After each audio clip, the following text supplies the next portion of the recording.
Zell Boy Army, welcome to the second upload on the channel today. If you're new around here, I am Zell. I make content every single day here on YouTube, dedicated to helping you guys improve at the game.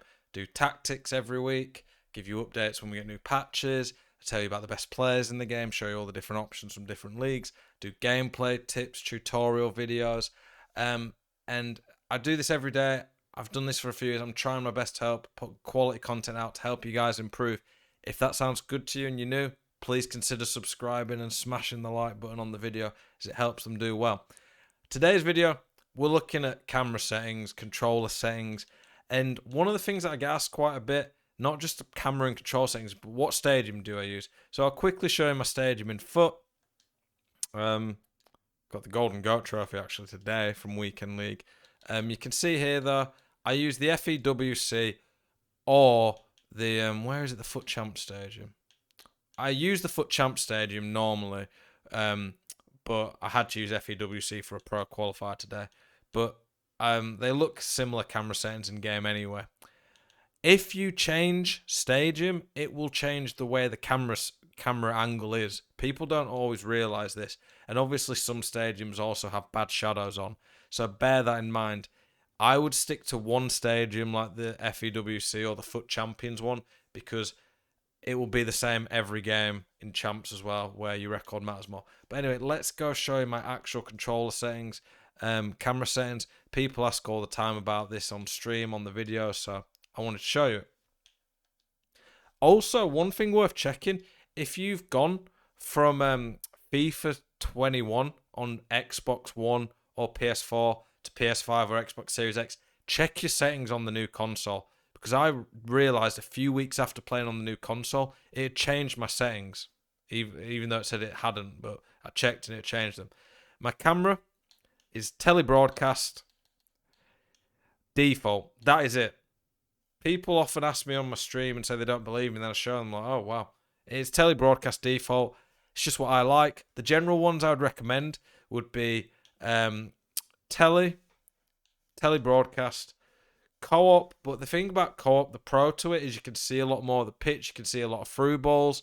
It's easy to keep the ball maybe with it. But then the negative is it's not as zoomed in, so doing tricks and tackling people and marking's a little bit harder in my opinion. Classic some people use. I think personally the best one is telebroadcast, hence I use it. If you don't like a default setting, obviously you can just experiment. Just go into a kickoff game offline and just experiment with different angles until you find one that works for you. You don't want to keep changing constantly, because if you keep changing constantly, you're not going to adjust to one. But for me, this is the one that works for me. But I don't think there's like a you have to use this one type of setting. Okay, controllers. I'm going to show you all my settings, explain them to you, tell you why I use them and what they do. So FIFA Trainer, that is basic when you're new to the game. It'll say press this button to do a pass. It'll show you where you're aiming.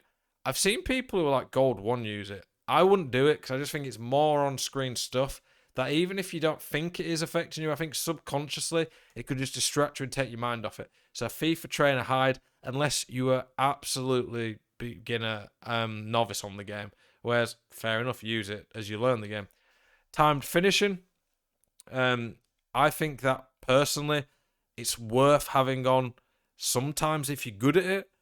Like for me, I occasionally score finesse shots outside the box that I don't think would have gone in if they weren't green. Or at the very least, they are not as consistent. Finesse shots are the easiest shots to green. If you can green finesse shots, then they're quite a good weapon outside the box with good players. You can't really do them with bad players. They do require some of the more pay-to-win players, which is why having better players can help make a difference. Just it gives you more options. I wouldn't time anything in the box. I don't think you need to time anything in the box. You want to time free kicks as well, but they're quite easy. Power shots, headers, I don't think they're worth the risk because they're quite hard to time. But if you struggle with time finishing, or you're not good at long shots, or you sometimes bash the button to try and get a shot off quick, turn it off because it is going to hurt you. Next player switch indicator. A lot of people don't have this on, and personally I think you need it on. One of the best ways to improve at the game and one of the biggest skill gaps is player switching. So the two types of player switching, I might do a video on player switching, to be fair. I haven't done one this year. If you'd like to see one, let me know. Personally, I find the L1 player switch is good around the box, and right stick is good in the middle of the pitch. The L1 player switch is basically, if you have the next player switch indicator on, so you can see like a red triangle that's fully coloured in, and then there's like a red faint one with grey in the middle, that's the next player switch. And that basically means, like it says there, when you press LB or L1, it will switch to that player. So you can know who you're going to switch to, but it also allows you to press R1 to second man press with them and let them do a bit of pressing while you cut a passing lane. So it's important, in my opinion, to have it on to get better at the game. Pass block assistance. This one can be a bit annoying. It feels like sometimes players just lunge and miss interceptions that leaves you out of position a bit. But interceptions and AI are that good on the game that I think personally you want it turned on. You want as much help as the game's going to give you because your opponent's going to be getting it. Auto switching, you can't have this on auto because you just don't have control over your defense if it does that. Manual, I don't think you can have. So the only one for me is air balls and loose balls. So when there's a cross and someone whips it in, it will switch for you, which is important because if you don't defend a cross, generally they're probably going to get an easy header, and it is very hard to quickly switch when they're crossing it in. Auto switching move, oh jeez, I nearly had that left on auto there. Auto switching move assistance, I would never use high because I think it just overrides your reactions, and as you get better at the game, it's going to hurt you. I think low is a fair option to have on it. I used to use low. I find now that I do none. I do think with none occasionally, your defender can just feel like they freeze, especially in bad gameplay, and they stop moving. But for me, I find, because I'm good at switching, it works well. If you're not good at switching, I would probably go for low. That would be what I'd say. Jockeying, assisted or manual. For me, assisted is a must. Some pros might disagree with that. I just think when you go on manual, your defenders feel a little bit on ice skates and it's hard to get tight. And on this game where players can dribble quite well in good gameplay, I think you need the assisted jockeying on to get tight. All the auto stuff, have flare passing clearances off, but auto shots on. The reasoning for this is auto shots, you literally like seeing one in a few hundred games. But when it does an auto shot, I've never seen an auto shot that wasn't a goal. It only does this when it's like the ball randomly does a loose bounce and your player just taps it in for you. So for me, I would leave that on. If you're not very good at defending or you panic, I would probably leave auto clearances on. But for me, the best way to get better at the game is to keep the ball more, have high pass accuracy, play out the back, unless you have to get rid because of team press. And auto clearances on, I find a lot of the time, my players would just boot the ball for no reason when there was no pressure, and I would just give the ball back. It's not like real football where it's 90 minutes to break someone down. This game's like 12 to 15 minutes. And if it's 12 to 15 minutes and you give the ball back through an auto clearance you didn't do, and you don't see the ball for another minute, you're not going to get many attacks. Auto flare pass, it used to really do my head in. It's one thing I asked for on last FIFA, to be fair, that fair play added in. I wanted them to take off auto flare passes and clearance. I want the game to only do what I tell it to do. Where the problem here is that you just had it where it was doing random back heels and flicks that I didn't want. I want it to do a back heel when I tell it to. And even now, it still, with it off, does random flare passes. But having it off will reduce it a lot. Oh, AimAzing033. Thank you for the follow. And if you're not already watching my Twitch, make sure you check it out. I will be streaming Weekend League tomorrow. Player lock. I have it on. I know I just mess about with it sometimes. I don't think creative runs and player locks is a good system on this game, but it's worth having on just to mess around with sometimes. Contextual agile dribbling. At the start of the game, most pros said you needed it on, I think.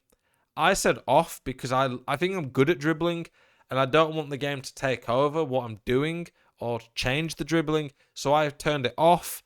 For me personally, I think when it's on, yes, it occasionally might take a good touch that helps you, but it also just changes the way you're dribbling sometimes. It basically means that at random times, the game will do an RB dribble for you, even if you don't tell it to try help you. but the game's too stupid to do it properly, so I don't think you should have it. Assisted headers doesn't really matter because online it's always going to be off. Right stick switching, more so whatever feels comfortable for you. I think most people find player relative easier, but quite a lot use the ball relative. For this, I would really like the game to be fully manual. I think the game would be a lot better in terms of the skill gap if everything was manual. But whilst assisted is so good, I think you need to use it. The amount of help the game gives you with compensated passes when you have assisted on is crazy. So your opponents are going to be using it. I wouldn't be using anything but assisted personally. Save assistance, I mean, doesn't even matter to be honest. That's more for pro clubs, I think. Analog sprint, I have it off because when it's on, it basically means the more you move your analog stick, the more you sprint. But I don't want to have to think about that. I just want when I'm sprinting to be full sprint. Defending, tactical defending, legacy defending, you have to defend with tactical defending online anyway. And then late pass receiver lock, that is basically when you pass, how long do you have before you can change the direction? So if I pass aiming that way, and then at the last split second before my guy's about to let go of it, I pass that way, it should go that way. Whereas if I do early and I press pass and I go like that and then change it, it will still go there. I think the higher skill gap is having it on late because it allows you to adjust and see what your opponent's doing, or if you see a player make a good run, you can quickly change. But you do have to be careful with it that you don't misplace a pass by passing, trying to take a touch with your next player preemptively and losing the ball. Guys, those are my camera settings, control settings, the stadium I use in foot. Hopefully this video has helped you. If there's any questions, please let me know in the comments. I try to respond to every comment. Appreciate you all. Enjoy the rest of your evening.